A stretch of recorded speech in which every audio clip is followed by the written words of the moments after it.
Stand for the pledge. Pledge allegiance.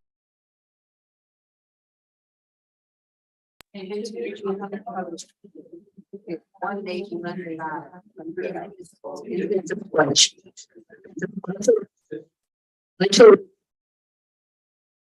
And here's the ritual of the harvest. And here's the ritual of the harvest. Nation under God, one nation under God, it's a pledge. It's a pledge.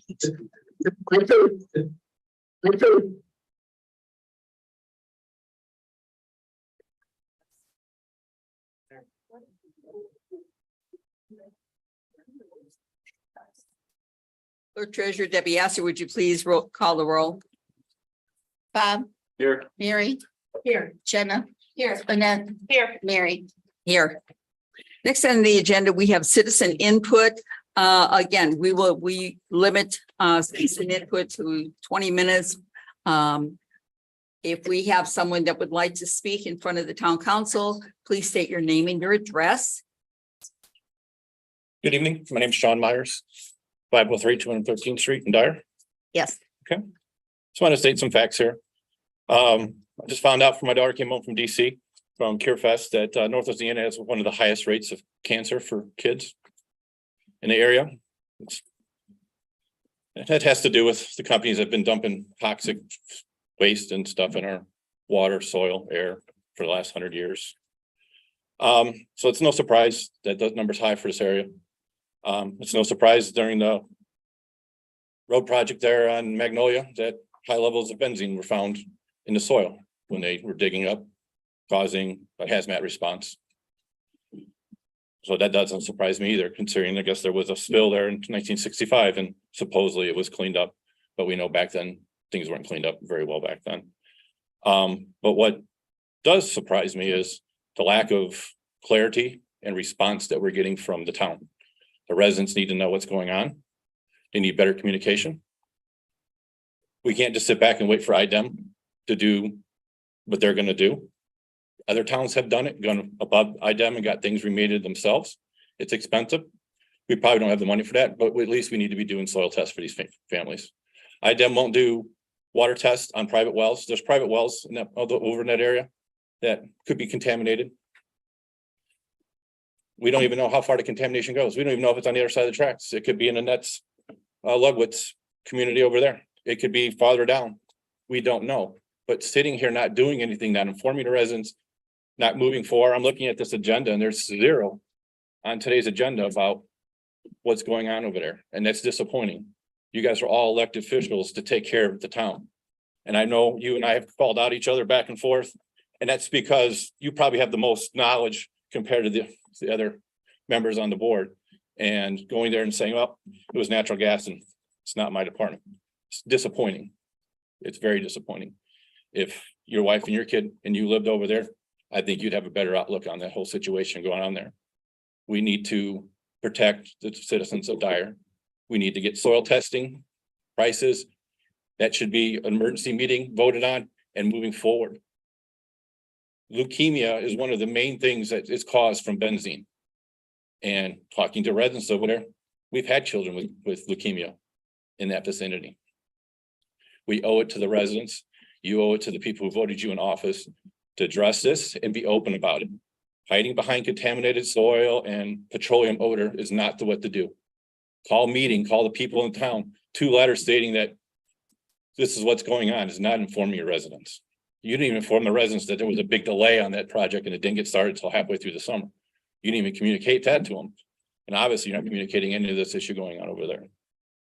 It's known that benzene was found over there, that it was off the charts on the meter. It's a proven fact. And the fact that we're playing hush hush and actually to go on to the point where we've actually told town employees that they need to keep their mouth shut and their jobs are at jeopardy. So that's all I have to say. And I'm just very disappointed.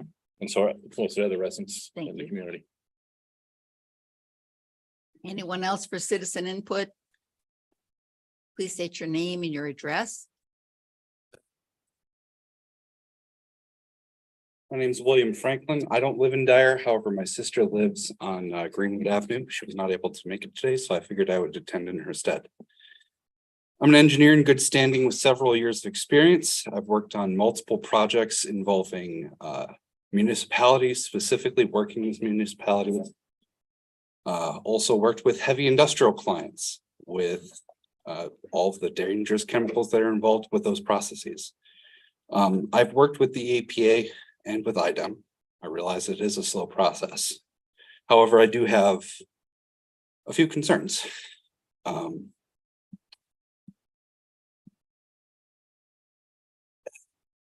As of right now, I realize we might not have specifics, but at the very least, if we could get a commit for transparency on what the parts per million or billion concentration in the soil or in the potable water supply or in the aquifer is.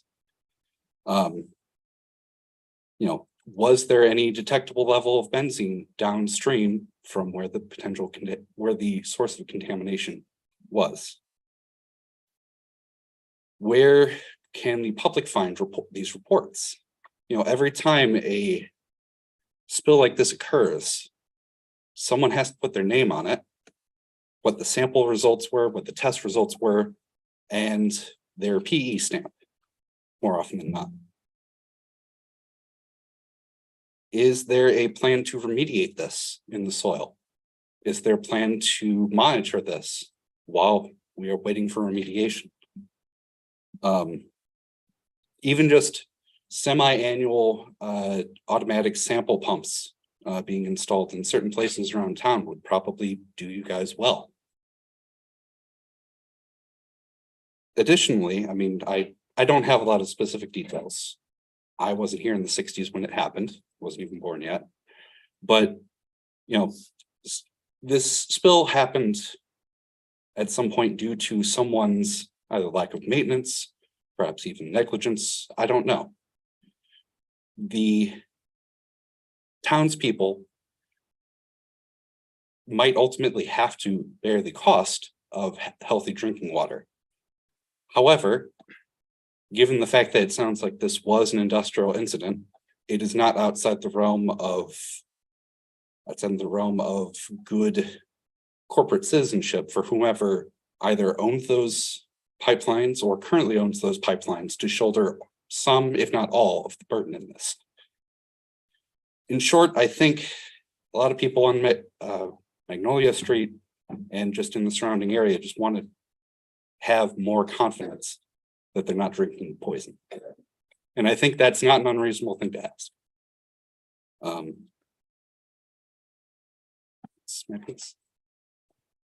Thank you for your time. Thank you. Appreciate it. Is there anyone else? We will call into the citizen input. We have public hearing on appropriating the proceeds of the GEO bonds of 2023. It is ordinance number 2023-23. I will open the hearing right now. Is there anyone who has any questions on it? Is there anyone who wants to question appropriating the proceeds of the GO bonds of 2023? The third time. Ordinance number 2023 appropriating the proceeds of the GO bonds of 2023. I will now close the hearing. We will then proceed to the consent agenda. I'm seeking a motion to approve the consent agenda as presented with the minutes of the October 4th, 2023 special town council meeting. Claims totaling $419,851.33. Do I have a motion to approve? I make a motion to approve. Do I have a second? Second. Any discussion? Roll call, please. Aye. Mary. Aye. Jenna. Aye. Annette. Aye. Mary. Aye. Next, we have announcements. The NICD, and for those of you that are new to this, NICD is the South Shore. And I'm happy to announce that they've actually changed the Westlake corridor name to the Monon corridor, which is reminiscent of where the Monon was at one time, going right through Dyer. So the NICD meeting, we're inviting residents to come on November the 9th, 2023 at 6 p.m. here at the town hall to discuss what is next? You know, what can we look forward to? And as most of you seen, if you go down Sheffield, if you go down Hart Street, you see a lot of action going on the Munster side. So we are going to have a meeting. Trick or treat, October 31st from 4 to 7. Town offices will be closed on Friday, November the 10th, in observance of Veterans Day. Next, we have reports from the town council. We will begin with Ward 1, Bob Starkey. Well, thank you. First, I'd like to thank Chief Martin and the fire department for the outstanding job they did with the community risk reduction fire open house. We got there the last hour of the day, but it looked like it was full from start to finish. A lot of activities, free bicycle helmets, you know, families talking to the 911 dispatchers. It was a really good event. And you know, what kid doesn't like to ride on a fire truck? I think we're all excited, council members and citizens alike, driving past the gas station at 213th in Sheffield. It looks like all of the paving is now dug up. There was a, if I'm not mistaken, a small little portion in the back with some asbestos, so they'll clean that up appropriately and get that down in short order. But that's been a long time coming. We went in there. I had always assumed that it had been closed for 20-30 years. It was October of 2011. I thought it had been closed a lot longer than that, but that's all I have right now. Thank you. Ward 2, Mary. Well, there's a lot of things happening. Our shade structure, hopefully tomorrow, right, Justin? That's the plan. Shade structure over at Pheasant Hills is going up. And I would give kudos to you, Chief Alcott. The crossing sign there that got knocked down. Well done to find out who did that and to have that, that was awesome. You guys are sneaky. Oh no, you're very good at what you do. It was a hit and run and they took down the sign and our officers figured out who it was. And that's pretty amazing, just going on all the facts, and kudos to you. I was impressed. Also, we've got our Gold Star Memorial Sensory Garden going in. That's this Friday, right, Nanette? This Friday at 1:30. You might be saying something about that. But I also wanted to give a shout out to a Bibbage school. They contacted us over lamb's ears, and a little 4-year-old, and Jen Mandrill, she called me up and said, oh, do you need lamb's ears for this? I just love the collaboration that's in the town. We can have conversations, and if we need things, and we're planning on that happening more and more to meet the need and have those conversations. So I really appreciate that. And that's all it's going to ask. Thank you. Ward 3, Jenna. I just want to thank the Parks Department for their fall family fest they held a couple weeks ago. Our family went out and we really enjoyed that. It's nice to see Pheasant Hills Park being used still for events for the community. With Central Park having the Summerfest move there, it's nice to still be able to have the community in Pheasant Hills. So thank you. That's all. I am Ward 4. Just wanted to let people know, you know, we had a plan commission meeting the other night, and the Dyer Baptist is expanding their school on Sheffield or on Calumet, and they were so kind. The kids all wrote us little notes thanking us for the crosswalk. So on the countertops you can see around here, you will see their letters, and they really did a great job of thanking us because they really appreciated the safety involved, because they now have a crosswalk to keep everybody at the school safe. So we want to thank them for their hard work. They really did a nice job. I was fascinated by their first names. I just thought it was really great to see different kinds of names, and it's a great place, and it's nice to see that they're expanding. And Annette? Just a couple things. The open house fire department was great. My grandkids enjoyed it, loved it. Just to get on the fire truck was that's all they talked about. So it was a fun event. What else? I am the 5th district, and I just want to let you know, Sean, my heart goes out to you. A mother of my daughter who had cancer, and I was at Lurie's. It's a horrible sight for kids to go through cancer. I was there for a whole year with my daughter. I do not want to see this with kids. I didn't know this was that involved, which I would look into and talk with the rest of the board members and find out. Thanks for coming out and speaking on it, because my heart goes, and my husband has cancer too, so it's horrible. Whatever we can do to try and help, I will work on that. And speak to the rest of the board, because I'm just finding this out. Also, what else? I think that's all I have. The Thank you. memorial, can't wait to see the rest of the work on it. But other than that, that's it. Thanks for coming out and speaking. Thank you. Clerk Treasurer Debbie Yes, Astor. I have a few things. The first, I need a motion to accept $20 at the police chief's discretion. If I can have a motion to that. So move. Have a second. I'll second that. Any discussion? Roll call. Bob, Aye. Mary, Jenna, Annette, Mary. Aye. Second, we have two presentations. One will be made by me and one will be made by Clerk Treasurer of Munster, Wendy Mess. The first one is for the Association of Public Treasurers of the United States. This is a nationally recognized certificate. It is a testament to your commitment to gain greater understanding and knowledge to better manage investments on behalf of your community and clients. We trust the town of Dyer will take great pride in the dedication you displayed in earning this designation.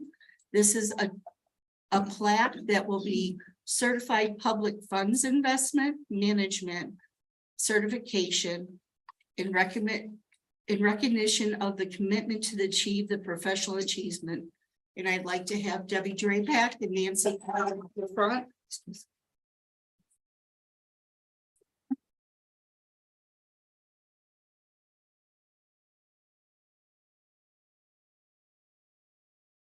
Donna also received this recognition, but she had family emergencies, so she could not attend tonight. They mixed them up in boxes, I think. Here is yours. And Debbie, here is yours. Yeah, and we'll just put it up. The boxes, so. That's right.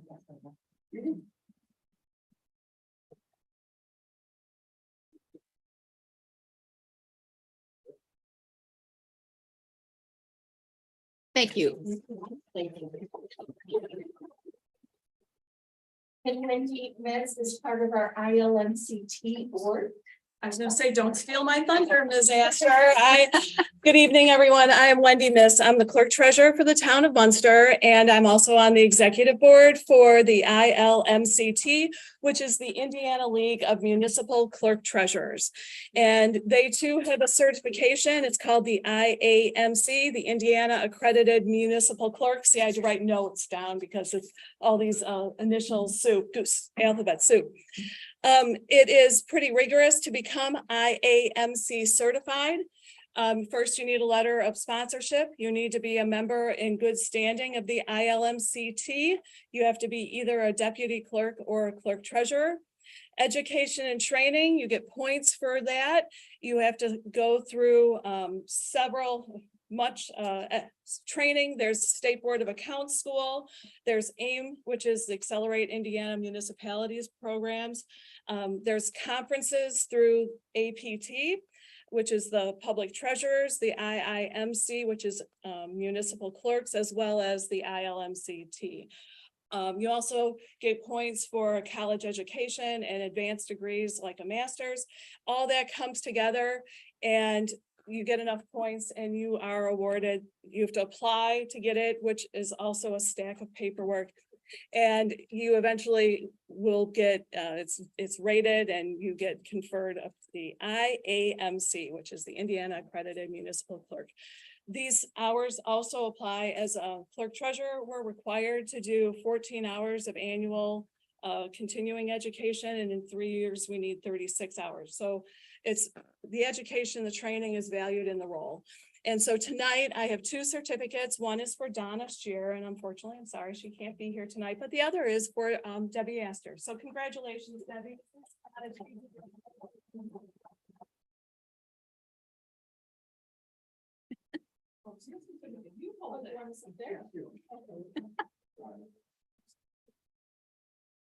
Oh, they are.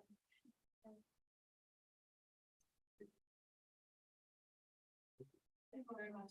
Congratulations. Thank you. Yes, This congratulations. was presented at a conference that none of my staff or I could go to because of circumstances. We had State Board of Accounts in our office for an audit. You're not gonna leave your office when you're in the middle of an audit. So that's why we had to come here and send it to us. So thank you for coming out. My pleasure. It's nice to see everyone. Thank you. And now I hope you don't understand. It was our council meeting Monday. I'm tired. I'm going. That's the one thing, you know, when you get on the town council or the clerk treasurer, any of our officers, you have to keep on learning, a lot of learning, because there's a lot to pay attention to. I often think of the people down in Indianapolis or the ones in Washington, DC, which I don't even want to talk about right this point. But, you know, there's a lot to learn. We learn not only about our own city and town, we learn about a lot about the state of Indiana and the states that's surrounding us. And what's going on, but it's a constant opportunity to learn. So thank you very much, Debbie. You're welcome. That was it. Town manager. I know we've mentioned it a couple times before. I just want to thank everybody that was in support of the Gold Star Memorial being brought to Central Park. It was a great ceremony. I'll let Parks Department let everybody know what's going to take place there this week on the same location. Very excited for that as well as Central Park wraps up and it becomes more complete. Look forward to the 24 projects that are on schedule. That's all I have. Good. And the one thing, and Nanette can help us out on this one too. That garden was planted, it's a sensory garden. And it's meant to have people kind of experience what's going on there. You know, we have a lot of children who go, who really can't enjoy regular park activities. And it's just a nice secluded place. And it's a sensory garden. There's all kinds of plants there that are going to appeal to their senses. And so tomorrow, you know, or Friday, we're looking forward to that presentation by C and America in Bloom. So thank you. Town attorney. Yes, as was alluded to earlier, the parcel at 213 in Sheffield is finally the town's. The court order issued on the 6th, so the town has free and clear title to that. We also closed on our most recent property acquisition on 215. We are working with American Legal on correcting some glitches that were in the publication of the town code online that should be resolved shortly. And I do have some comments I would like to address, or I do have some thoughts I would like to address on some of the comments that were made in the citizens' input that may reflect a lack of an understanding of the legalities, but I will save those for if and when the council wants to address them. Other than that, that's all I had. Okay, thank you. Department heads. Chief. Good evening. For September 2023, we had 917 incidents, 62 arrests, 30 accidents, 342 citations, 648 warnings. And as you said earlier, Halloween hours are 4 to 7. We will have extra patrol out, and yes, we will be handing out candy from the police cars. Mary, thanks for the compliment, but the compliment goes to my detectives who did a lot of work on that case. It was very important to the community to find out who did something like that, and charges will be filed, I think, within the week. So they'll be sent to the prosecutor's office. That's all I have. Fire Chief, I just have to compliment you because it was raining and so nasty Saturday, and yet you had a crowd. And I kept hearing the trucks going out with the kids on it. So thank you very much for doing that. It was a great program. Great group effort. So, and I'll give my kudos to the young gentleman that was running it here in my report a little later on. So for the month of September, we had 149 total calls for service. We made a social media post, and we're also going to have something in the mailer. I think it's vitally important topic to talk about carbon monoxide alarms in people's homes. We've had a huge uptick, which we always do around this time of year because everybody's turning on their heat and everything else. So preventative maintenance, cleaning, things of those nature, especially that looking for those heat exchanges. We did a carbon monoxide call last month that if the resident didn't have a detector, I think it would have been a much worse situation. So it was ever present that the importance of having carbon monoxide and smoke detectors in the home. For training, we logged 962 hours of training for the month of September. We continued all of our community risk reduction programs with installs of smoke and CO detectors, multiple car seats. Actually, when I was leaving tonight to come here, they had 2 car seats inspections back to back.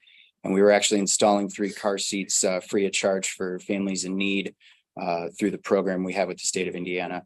Continuing our pre-planning initiative that we've been working on the last year, multiple fire code inspections throughout the town and all of our Lake Central School Corporation schools.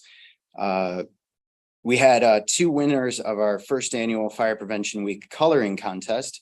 Cora from Protzman and Kyra from Bibich. They received fire truck rides to school and bragging rights for the whole school year. You mentioned fire truck rides. Everybody loves those at the open house. When you're the only student showing up to school in a fire truck, it's kind of a big deal. So I was a little jealous of them too. So they did a great job and they're both wonderful young women and great families. They were all out front hooping and hollering and jumping up and down early in the morning in the rain. You mentioned the Community Risk Reduction Open House was October 14th, this past Sunday. We did have a fantastic turnout with our community for what the weather was. So that's just a testament to the support that we receive all the time from our residents. A huge shout out to firefighter Bonk. We put a 20-year-old in charge of the open house, and I think he put on the best open house this department's seen so far, and future's bright for that guy. We also worked with Canadian National Railway last month during Rail Safety Week to install new signs along Hart and Lake Street, warning the residents of the crossings. That partnership granted us to even have the OB train, which also is a big draw for open house. So it's great to have that partnership. They also invited us to the pilot course for their derailment training at the Canadian National Railway Yard in Homewood. We were fortunate we were the only Indiana department invited to that. Operations Chief Hemmer, Captain Sutori, Lieutenant Stutler, firefighters Morrison, Minkma, and Balk all passed their 50-hour Instructor 2 class last month. We offered employment to probationary firefighter EMT on a paid on call status, Logan Stein. He's going to be starting as a fire academy in January. We're currently in the middle of a hiring process for 1 paid on call firefighter and 2 part-time firefighter EMTs. Firefighter Logan Kwiatkowski passed his national registry and now is at the rank of firefighter EMT. Next week, we start hosting Fire Officer 2. We have 34 students from 4 counties all over District 1 coming to the station on Hart Street for the next 50 hours of education. And firefighter Manfrey and firefighter Minka last month at the safety board meeting were presented by Sauk Village Chief Barrett with distinguished unit citations and life-saving awards for their efforts at a fire in their community in May involving the successful rescue of a trapped occupant. That's all I have for last month. Thank you. I'd like to say, Chief, one of your firemen there. My granddaughter was waiting for her ride. And she'd move up, and the doors would go down, and she's only 2, 3. Well, here, she moved up again, and they needed 2 more, and we had too many in the party. They put the thing down, and she cried and cried, because she couldn't go on the truck. And one of the guys, he went to his locker and got her a stuffed animal, and she stopped instantly, and I was like, oh my God. They were all great there. I mean, it was really a nice time. So We have an incredible staff. I mean, they're hardworking, and you can tell just the amount of hours they put in. And on top of that, they're just really solid.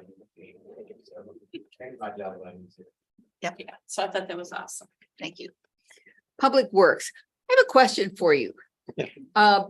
Is the sign replaced on 81st at the state line? Not yet. You're talking about the state of Indiana Yes. sign? Yes. It is on order. It's just a matter of getting it in and then installing it. So Okay, it's one of those situations where I'm just waiting for it. Yeah, thank you But very once much. that's for in, doing we will that. get that installed. Because a lot of times people don't know that they're entering Indiana, and I know when we put that sign up, everybody said, oh, didn't know that that was a state line. Now we Yeah, know. we took it down because they changed the signs over to the new Right, signs, they did. And we're just waiting for those new signs to come in and then it'll. be put Better up. sign. Yes, better sign. Okay, So again, a few things we're doing right now. Leaf removal has begun this past Monday. That'll continue all the way through till the first week of December, weather permitting. It'll follow the same schedule that we use for our limb pickup, again, throughout the town, weekly, Monday through Friday. However, if we get behind due to the amount of leaves falling in at a particular time, which does happen, we will post it on our town website or Facebook to keep everybody on the same page when we're behind in those situations.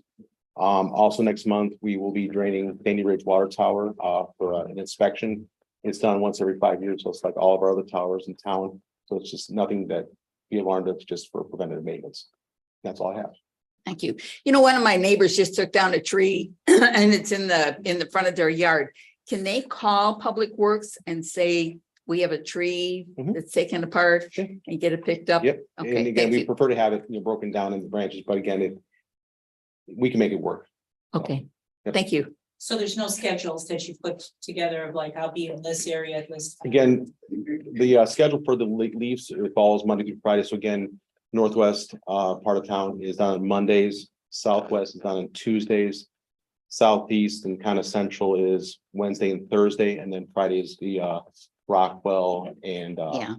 Parkview Terrace area. So again, that's Okay. kind of where it falls. Thank you. Park Department, Justin. All the water is shut off in the parks currently, so the bathrooms at Northgate and southern part of Central Park are closed for the winter. The bathrooms in the concession centers still be open year round. Projects, the Elmer Miller splash pad was reached substantial completion, was able to open for a few weeks here. It has been closed, it's been winterized, and the contractors volunteered to assist with the startup in the spring. There's also a meeting taking place next week between myself, the park board president, the town manager, Robinson Engineering, and the contractor concerning liquid damages. Cherry Hill is also substantial complete, and there's few punch list items at both projects, but that will also be addressed at the same time as Elmer Miller in the spring. It's mainly just some concrete patching. The shade structure is scheduled to start tomorrow. I have Public Works delivering it on site first thing in the morning. And then the Century Garden, that it's completely, everything's installed except for the sign is going up tomorrow morning as well. And it looks fantastic.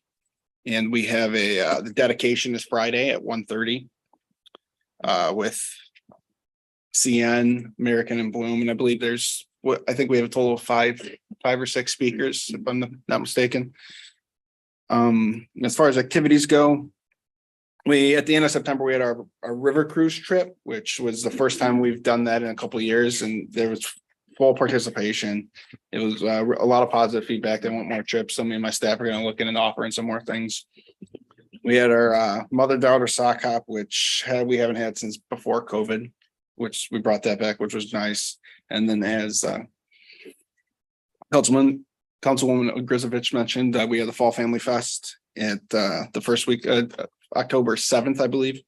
And it was really good turnout. It was really nice event. The weather, it held up.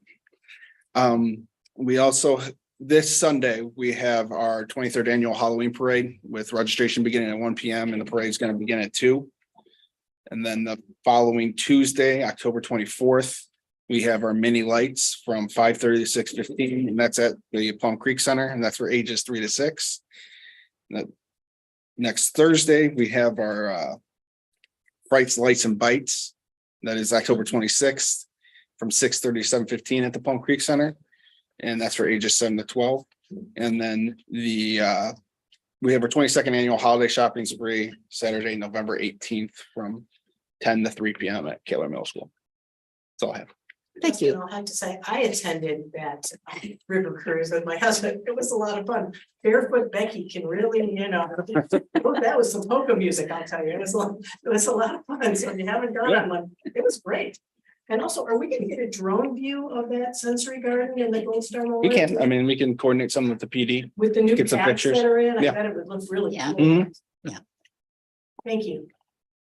Brian Lane, For code enforcement for September, we had 30 citations, 8 for junk vehicles, 7 for structure not fit for human habitat, 7 for grass and weeds, 7 for harboring vermin, and 1 for bushes and trees.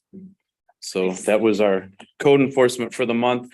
Some of the things that were talked about, the house on 213th that we closed on. yeah, The resident is gonna probably be out towards the end of the month, and then police and fire are gonna use it for some training. So we'll put it to some good use, and then we'll get that building torn down. Has been a little bit of interest shown in our corner of the old fire station.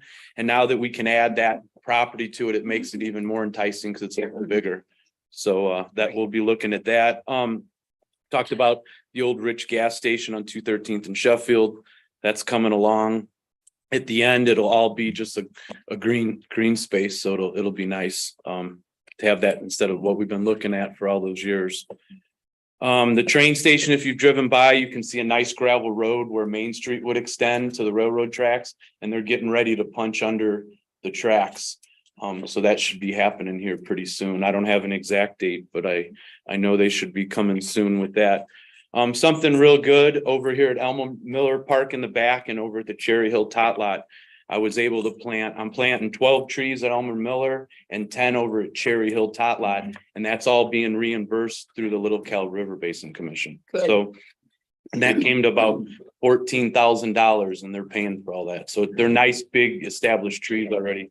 So that'll help the way it looks back there.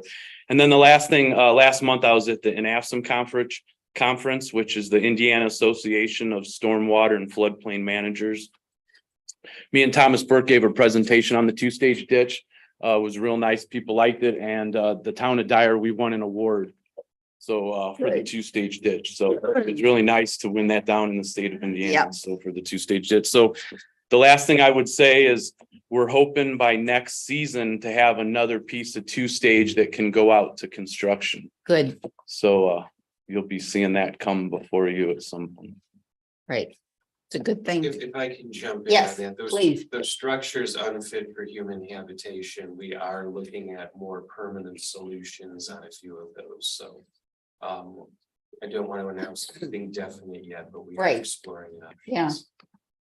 Yeah, because residents are really good. If there's something there that they see in their neighborhood that they think is not good, report it to the town hall, report it to one of us. We'll try to respond as best we can, because these are all residents that have come to us and asked for some help. So next we have road projects. Good evening. Good evening. The 2023 local projects, those are complete, as well as the 2023-1 Lake and Ivy CCMG projects. Those are complete. Minor punch list items do remain on both of those. The 2022-1 CCMG reconstruction projects are proceeding.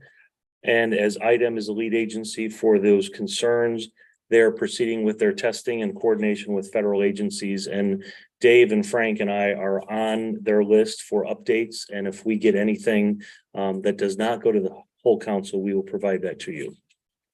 The 2023-2 CCMG for Harrison from 213 to Edmond, that design work is proceeding, including the water, storm sewer, sanitary, and those infrastructure components.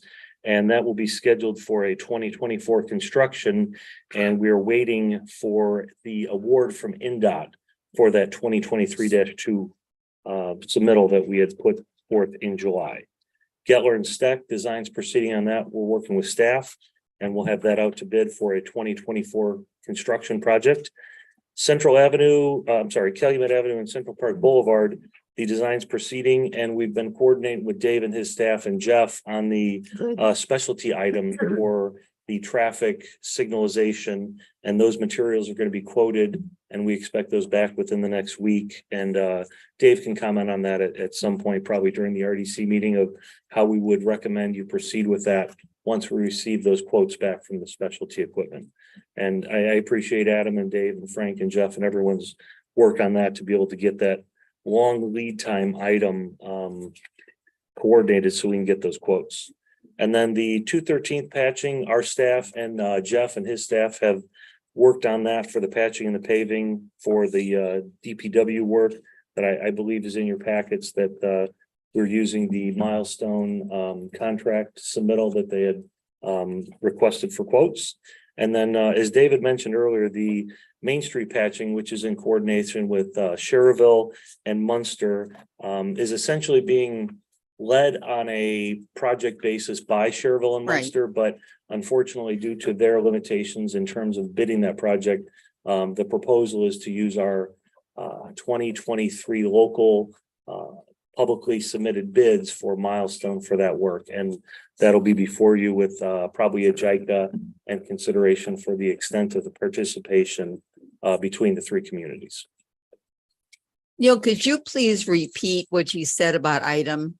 Yes. Yeah, IDEM is the lead agency on the issue at the south end of Magnolia there. Okay, From that prior contamination, which I Yes. believe was in the range of 1963, 65, somewhere around there. And they're coordinating with Hazmat EPA and doing the testing, and they'll be recommending and enforcing the remediation measures based on their recommendations in coordination with EPA and Hazmat. and we will keep residents informed on that Yes. procedure? Absolutely. Okay. Wanted to double check. Is there an estimated date of when the testing will be? That I do not have, unfortunately, but they have been very responsive when we've requested information from them. They're not turning this around immediately. They're doing all their due diligence, and I'm sure Adam can attest that they probably have their own team of legal and expertise counsel that have way more experience this than obviously the town would, because this is obviously an incredibly challenging specialty, Sure. difficult thing that they're working on. But we've had no issues with requesting updates and them responding immediately. It's been a good collaborative effort for an unfortunate situation, to be sure. Right. Because we do have some residents here that we're concerned about that. Everyone is, and rightfully so. I agree. Yeah. How long does the testing take? I Ec- mean, is excellent it a question. long period of time or is it? Typically what they do is their initial testing, their baseline testing to see what those contaminant levels are. The minimum contaminant level, the maximum contaminant level. And then in my experience, what they'll do is once the remediation has been ordered, directed and completed, there will be subsequent testing over a period of 5 to 10 years to confirm that those remediation measures are not only effective, but continue to be effective long-term. Thank you. Okay, thanks so much. Next, we This have is order. this is Go the ahead. point of the meeting that we're gonna need action taken on the 213th Street patching as well. If you guys can consider the request by Public Works for the not to exceed $49,714.20, so that we can get that project in motion for this season. Do I have a motion for approval? So moved. Second, I'll second. any discussion? Roll call, please. Bob, Aye. Mary, Aye. Jenna, Aye. Annette, Aye. Mary. Aye. Okay. Do we have to approve? 14 and Go ahead. 20. Is that the only one that we have? Yes. Okay. Next, we have 4 resolutions. We have resolution 2023-25. The transfer of funds. We have a motion to approve resolution 2023-25 transfer of funds. So moved. A second, I'll second that. any discussion? Roll call? Bob, Aye. Mary, Aye. Jenna, Aye. Annette, Aye. Mary. Aye. Next, we have resolution 2023-26 interlocal agreement for the Main Street paving. This was the other road project we were talking about. I have a motion to approve. So moved. A second, Second. any discussion? Roll call, please. Bob, Aye. Mary, Aye. Jenna. Aye. Annette. Aye. Mary. Aye. Next, we have 2023-27, the 2023 budget reductions. We have a motion to approve. So moved. Have a second, Second. Any discussion? Roll call? Bob, Aye. Mary, Aye. Jenna, Aye. Annette, Aye. Mary. Aye. The last one is resolution 2023-28 ratifying bond bank application and authorizing execution of the bond sale agreements. We have a motion to approve. So moved. Second, Second. Can I Discussion. explain the resolution real quickly? It's my understanding that the application has been made to the Indiana Bond Bank and it has presented us with qualified purchase agreements contingent on meeting all the criteria to close. All this does is ratify the application, so there's official council action on it, and then authorize the execution of the sale agreement so that we can have a smooth closing. thank you. Roll call, please. Bob, Aye. Mary, Aye. Jenna, Aye. Annette, Aye. Mary. Next, we have 5 ordinances, and they're all second readings. Yes, say aye. Aye. No, you did, Mary did not. Aye. Thank you. I was Sorry. trying to get her. We have 5 ordinances. They're all second readings. First one is ordinance 2023-23 appropriating the proceeds of the GO bonds of 2023. A motion for approval. This is a second reading. So moved.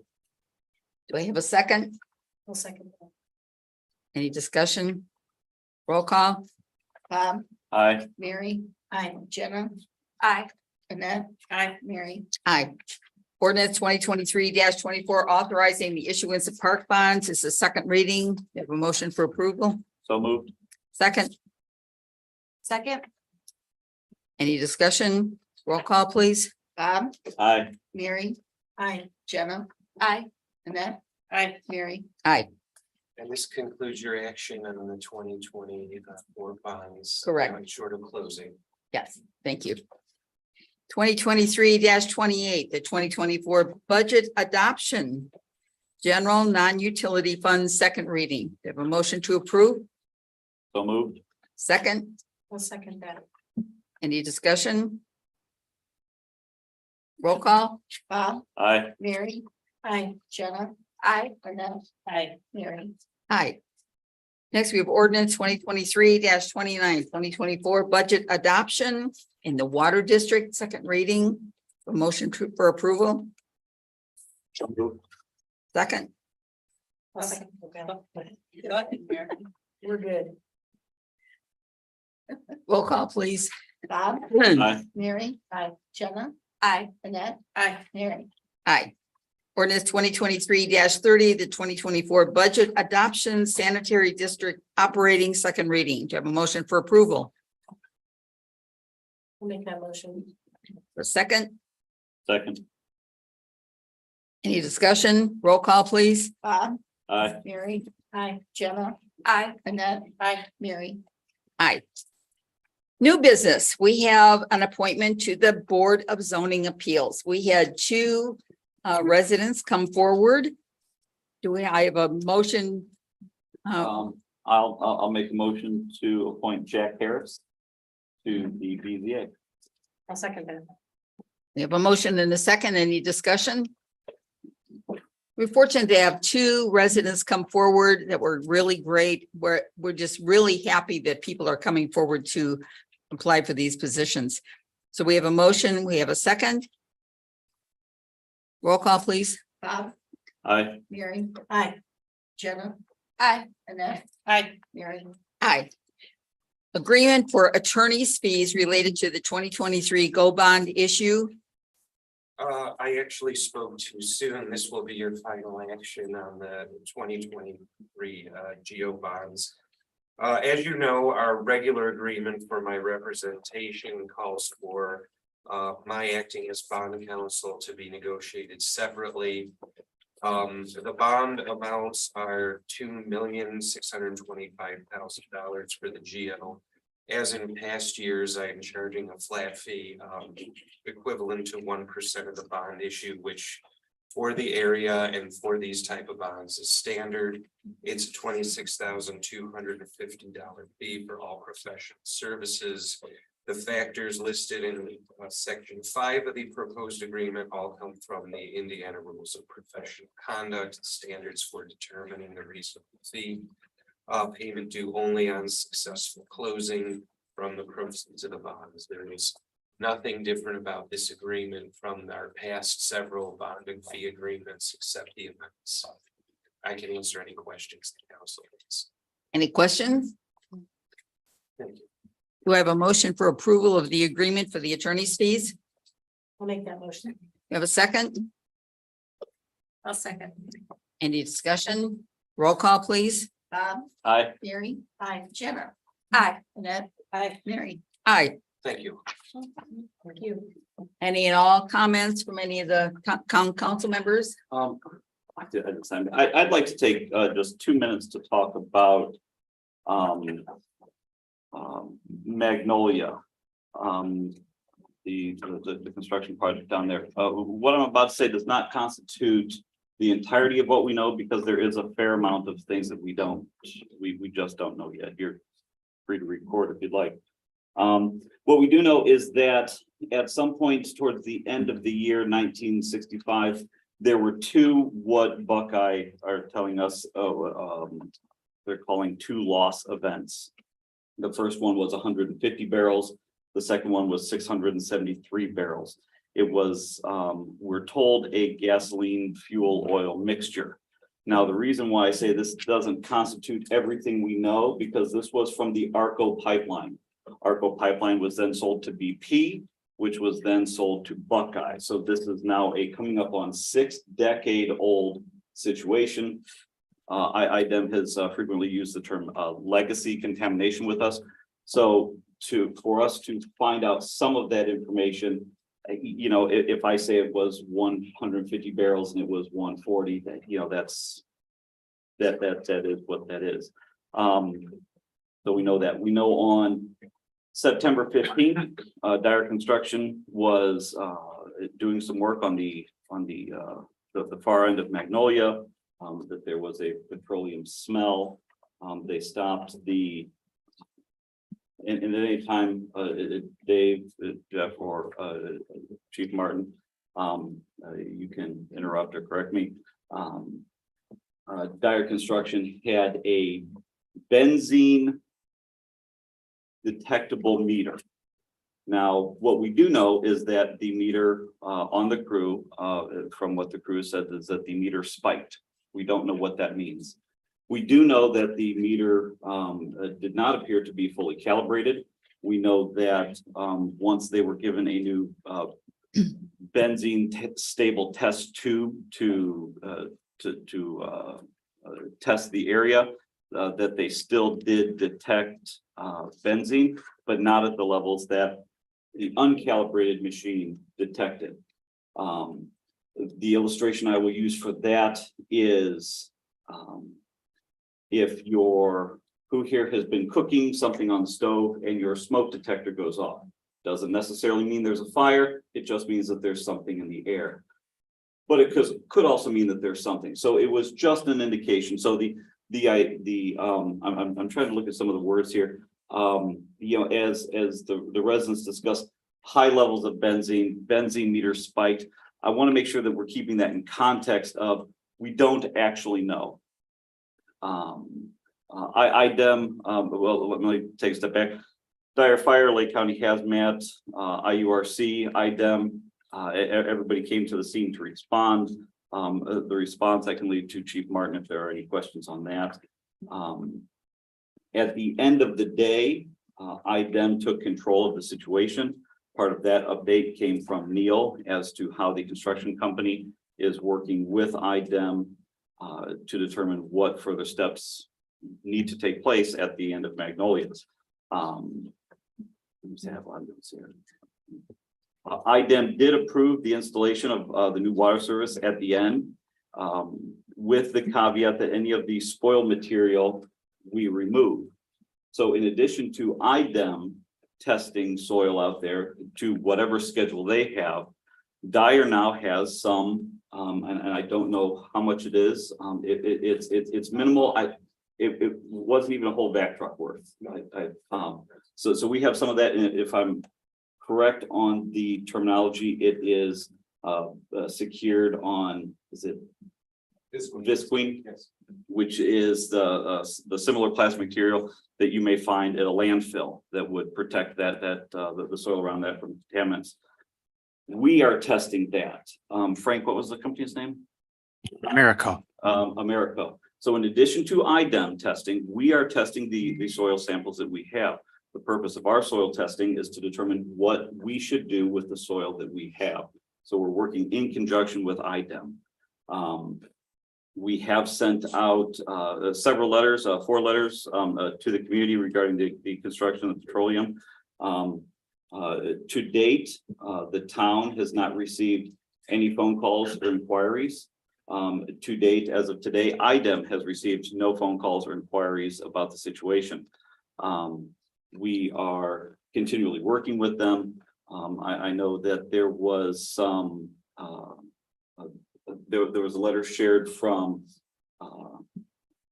Hammond about some lead remediation from Federal Materials. I could have that name wrong, but some operation up there. We simply don't know to the extent of what all went into generating that letter, but we are working not only with IDEM for them to test, but also we are doing testing on the soil that we have. When we have that information, we will get that out. As far as when it comes to our drinking water within our system is fine. Now, what we do have is, and Dave, as I'm pointing here, you can correct me if I'm wrong. Us in conjunction with IDEM, we have identified one resident on Magnolia that does have a well that is their primary source of water. It's their primary source of water. It's a private well. We have notified them that it is our recommendation that they get that tested. Again, it's a private well. That is not our well, that is on them, but we do recommend that they get that tested. That is the only primary well left on Magnolia. All of the other water sources come from our water system, which is continually checked, certified. So it's not as if there is a, I'll use a word I've seen, a plume that has gone outside of that area. I want to make sure I address everything here. So we do have the private well. I don't see there was a gentleman in here who had a William Franklin was in here. I don't see him anymore. He mentioned getting a report with parts per million, whether that is a soil or aquifer. That would be included in an IDEM survey of that. They have different terminologies for that. The pipelines. Let me take a step back. So that would be IDEM. Again, we are testing the soil that we have. The pipeline companies that now have it, IDEM is working with them to determine whether or not they have done what they call phase 1 and phase 2 studies to see what that looks like. Again, just because ARCO had it, then it went to BP, then it went to Buckeye. Over the last 60 years, trying to narrow down what happened, what remediation was done there. We're still in the process of that. So I didn't want you all to leave here thinking that it wasn't something that we had under control. It is something that we are working with. Again, IDEM, EPA, IDEM, for example, we're working with the emergency response sector, the Office of Water Quality, the site investigation sector, and the environmental management. So we are engaging as many of the federal, state, and federal acronym agencies that we can with this. And in addition to that, testing the soil that we do have with, I forgot who the company is, but again, when we have that information, then we will know what to do. Until then, again, we've confirmed that the line was retired in 2013, most likely filled with an inert gas like nitrogen. So that way, if somebody were to pop into it, they'd hear a sound, but it's been purged. So there is no ongoing leak. This is truly a legacy. What do they call it? loss event. That's their terminology, not mine. So at some point in time, at the end of 1965, there were those two events. You can probably do the calculations on the gallons from the barrels I mentioned. But there's not a there's not a cover up. As we find information, we are telling the residents again.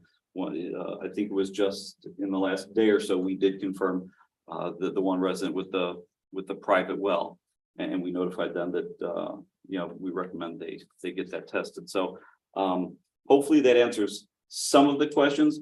I know it doesn't answer all of the questions, because some of the questions you have, we still have. It's just a matter of getting everybody rowing in the right direction. In some ways, even on site, it would have been easier had this been an active incident that we knew now, so we could tackle it now. But again, this is something that has been there for just shy of 6 decades. So we're working on that. I just didn't want you guys to leave here feeling as if you came to express a concern that wasn't heard. We've heard that concern, and from day one, we've been working with those agencies. So that's all I have to say on that. The only thing I want to add to that is for transparency, for conflict of interest, and the nepotism that you have to upload into Gateway. Talked with Adam and Bob. Bob works for, if I'm saying it right, IURC, correct? Has nothing to do with IDEM. Correct. So there was no conflict of interest or nepotism. Correct. At all. Right. And that's the statement also that our attorney gave, just so we were all right. on the up and up.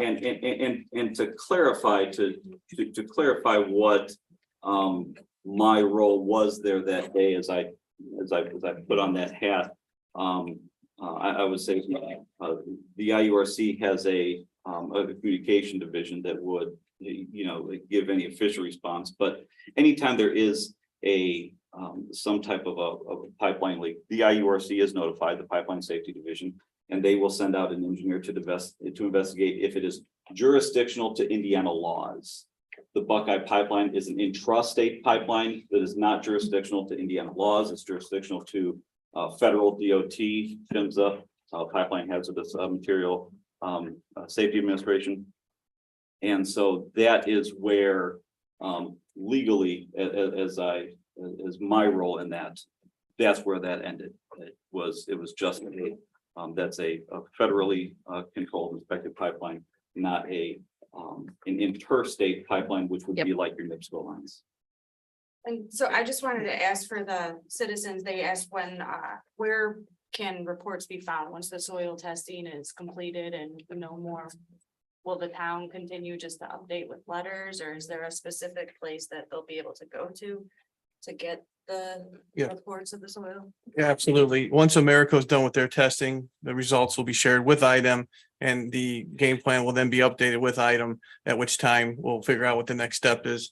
There is a substantial wait once the sample's taken versus tested, and that's by design. So IDEM, as of this morning, is well aware of the sample and the fact that Americo has all that's needed to provide the details with them.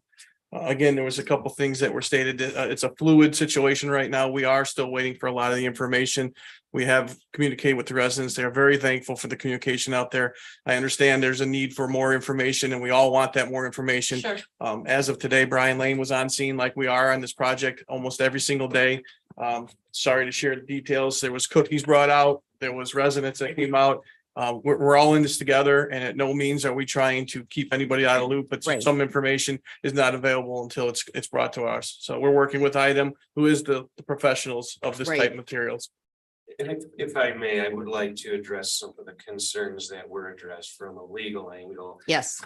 This spill dates from 63 to 65. The Clean Water and Clean Air Act didn't go into force until 1971.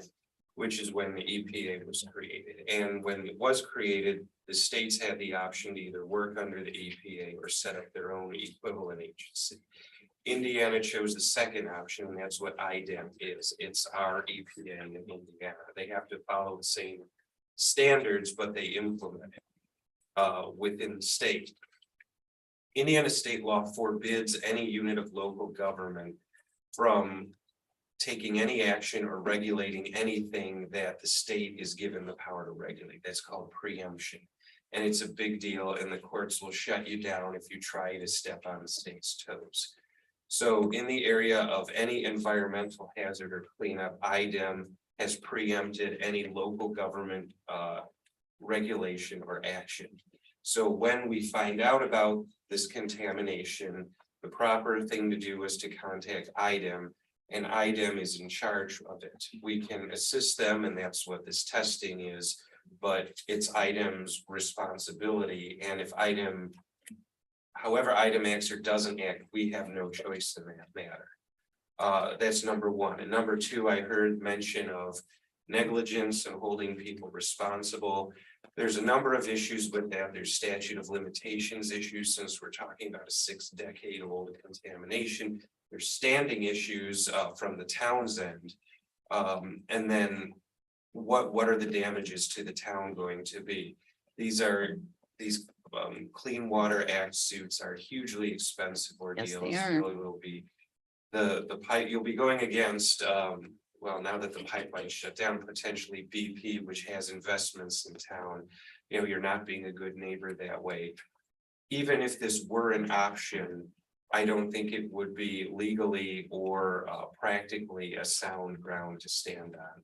And I think the way to go about this is work with the EPA and remedying the solution rather than potentially creating more problems, spending more money that won't get you a picture. Right. Those are my thoughts.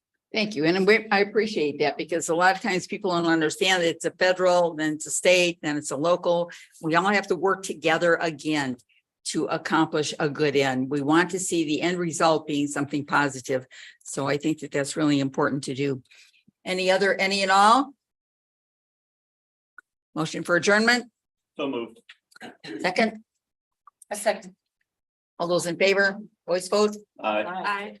And we will proceed then with the Dyer Redevelopment Commission meeting. We have a consent agenda before you. It consists of the minutes of the September 20th, 2023 Redevelopment Commission meeting. Claims totaling $300,653.76. We have a motion to approve. We have a second. I'll second. Any discussion? Roll call. Aye. Aye. Aye. Next, we have general orders and old business. Dave, you want to? Sure. Project updates is the first one, 213th in Sheffield. We kind of spoke about it a little bit already, but since it spans into RDC, we thought we'd also bring it up here as well. Like it was stated earlier, we are getting ready to tear the building down.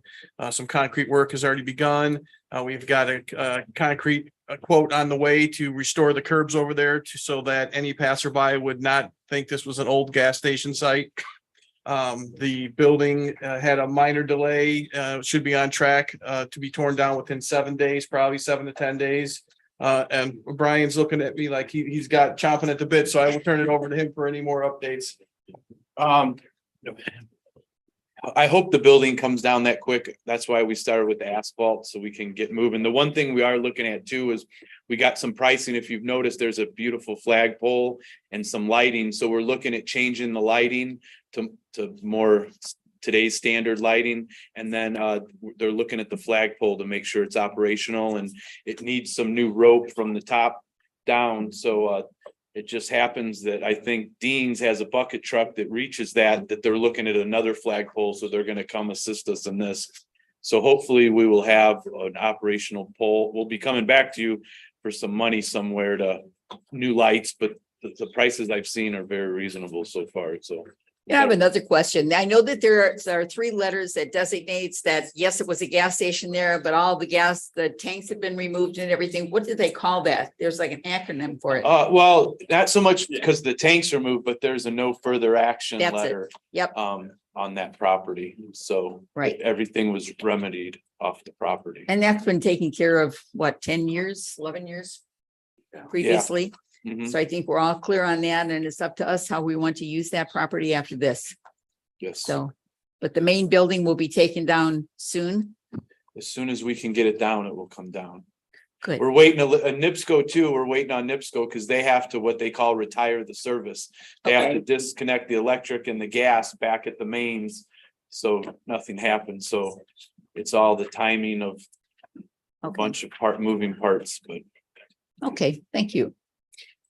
Central Park, Central Park, with the previous motions made that we are going to work with the parks to get some of these projects done, we just figured we would give you a roundabout update that pavilion is just about complete. Actually, the structure, the actual pavilion is complete.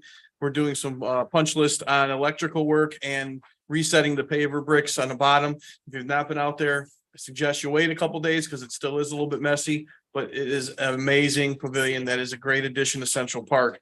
I can picture future events out there under that pavilion. So tours, we'll give tours. We'll definitely have a great shelter for during and in between the games. And I still want to work with Justin so that we can bring some music festivals into that park at night when there's not sports activities. The Century Garden obviously is kicked off with the ribbon cutting on Friday, 1:30 Central Park. If anybody wants to join for that, it's immediately adjacent to the Gold Star Memorial. Calumet Avenue Tree Program is next on your list. yes. Brian and I had met with the landscaper out there.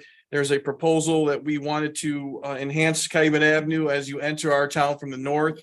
And we're going to try to add trees either every 50 foot or every 100 foot. So we do have a proposal to do that. We believe it'll really enhance the look of it coming in and also reaffirm that we are a tree city and are committed to that. I would ask that the RDC could, if they could, commit to a not to exceed price of $68,996. We believe this, it's going to go lower than that because as utilities are located and areas are designed that can't have trees put in it, the number is going to drop. But that is an end all ceiling of the project from Main Street to 213th Street. And the proposal as it sits is to install a tree every 50 feet on both sides of the road. And that's going to be tweaked a little bit once the locates are called in. So I need a motion to approve, not to exceed $68,996. $68,996. You have a motion to approve. So moved. Second, Second that. any discussion? Roll call, please. Aye. Aye. Aye. Aye. Item D is similar to it. We all had done the community profile for our American in Bloom tour. And part of the area that the judges identified, including locally and out of town, was that we needed to do something to better screen our Calumet Avenue Bridge area so that when you're on top of it, you see a little more green space, green wallish area. So we are applying for a CN grant that is matching at $25,000. If we do get that, we would like to continue with this proposal. However, it is a reimbursement, so we have to put it out first. So that project is on top of the Calumet Avenue overpass. It's going to be on the west side. It'll essentially screen traffic from Copart and the railroad track area. So as you come over the top, the first thing you're going to notice, instead of wrecked cars, will be some green trees and some nice green space. That project I'm asking for not to exceed $47,604.59. And take in mind, this is the project that will be submitted to CN for the matching grant. So approximately half of that, we're looking to hopefully get funded by that. Right. And the interesting thing about it, the first CN grant that we had was for screening from the Canadian National. And it was the evergreens right along the trains. That was the first one that we did. Then we have the second one, which they're helping us with the sensory garden and so forth. This is like the third one that we're getting. So we're really pretty fortunate. There aren't too many cities and towns that even apply for those kinds of grants, but it's a matching grant. Yeah, we have to pay half of it, but it's well worth it. And it's a great organization to work with. They've been with us all along because part of that grant, part of it is belonging to America in Bloom. And boy, that's been a real saver for us because it's really helped us along with the beautification of Dyer. So you are seeking a motion. I'm seeking a motion to approve not to exceed $47,604.59. Perfect. So moved. I move. Have a second? Second. Any discussion? Roll call? Aye. Aye. Aye. Aye. Aye. Any further business? Appreciate that. We're reinvesting in the town. I appreciate Yes, that. it is. Motion for adjournment, So moved. second, Aye. voice vote. Dave, if we can hold for just a moment, equipment for the Oh, Central yes. Park Boulevard Great catch, section. Yeah, Assistant Town Manager. Jeff, if you want to go with that presentation, so what, We're gonna have to withdraw the motion. withdraw. yeah, there you go, do that. This is good equipment. Yeah, I take it back. Yeah. It's withdrawn. I Yes. read, I read Central Park Calumet Avenue on D, but what truly that is Jeff has done some work so that we can make sure our spring project for the intersection of Calumet Avenue and Central Park Boulevard is on target. Some of that includes getting some equipment online now because of the turnaround time on this delivery. Jeff is seeking a support here to do a not to exceed. He'll explain further. Basically, we had already got a preliminary price from Midwestern. Consider another one to do our traffic signal in town. We were trying to get an idea of how long it would take to get the parts, because there was a question of availability, and they had told us that it would be anywhere from 14 to 16 weeks for delivery. So again, it's, we waited till the actual project bid out and stuff like that, it would, not get done before the fast. The idea was separating that from the actual construction portion, order it now, that way it's here once the approval is given, and then it can go forward. The preliminary price was right around 138,000, I think is what it said. But we were assuming that the Diamond Avenue Central Park Boulevard would be similar to 213, which is not going to have wire crossing instead of the mass arms. So that price will be less than that. But the idea is That's even better. Yeah, but how much lower, I don't know. Okay, so if we say not to exceed 130, 140,000. I have a question- I have a 140. Question first, though. There's no chance that they're gonna change what we're doing. No offense to the, splash pad. We're not gonna have to reshelf something. We're not gonna restock. They gave us that preliminary price based on that. So again, if they were to go higher than that, I would question that portion. Yeah, make sure, yeah. Thank you. and what was the piece of equipment? It's basically for all the posts and the equipment that would be for the traffic signals. Okay, Yeah, the light poles that hold the traffic signals, the turn signals, the Opticom. Battery backup, controls and stuff like that. Yeah, the installation will be separate and will be in a bid package that will go out subsequently. This is just the equipment because of the lead time is going to be so long. We don't want to, yeah. yeah. Unfortunately, we every moment I counts still at want this something point. to change, Oh, wait, it's a new Yeah. color. Oh, wait. Hopefully not. So we're seeking a motion to improve not to exceed 140,000 for equipment for the traffic signalization. So moved. Have a second? Second. Any discussion? Roll call? Aye. Aye. Aye. Aye.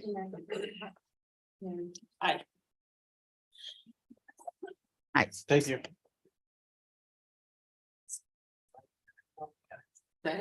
Anything else?